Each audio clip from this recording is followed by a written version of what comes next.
ஜீவ அப்பம் அவரே, உலகத்திற்கு ஒளியானவரும் அவரே, நல்ல மெய்ப்பனும் அவரே, உயிர்த்தெழுதலும் ஜீவனும் அவரே, வழியும் சத்தியமும் ஜீவனும் மெய்யான திராட்சை செடி எல்லாமே அவரே.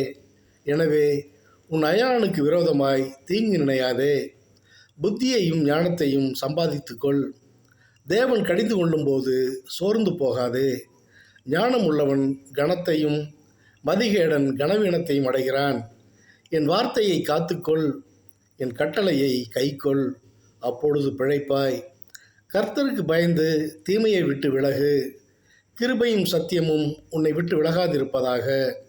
தேவனுடைய வசனத்தை உன் இதய பலகையில் எழுதி வைத்துக்கொள். தாழ்மை உள்ளவனுக்கு கிருபை அளிக்கிறார்.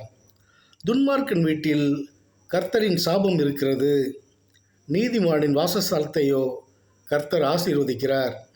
மூடர் ஞானத்தையும் போதகத்தையும் அசட்டை பண்ணுகிறார்கள். நீ கொஞ்சத்திலே உண்மையுள்ளவனாயிருந்தால் அநேகத்தின் மேல் உன்னை அதிகாரியாக வைப்பார். ஆமேன், ஆமேன், ஆமேன்.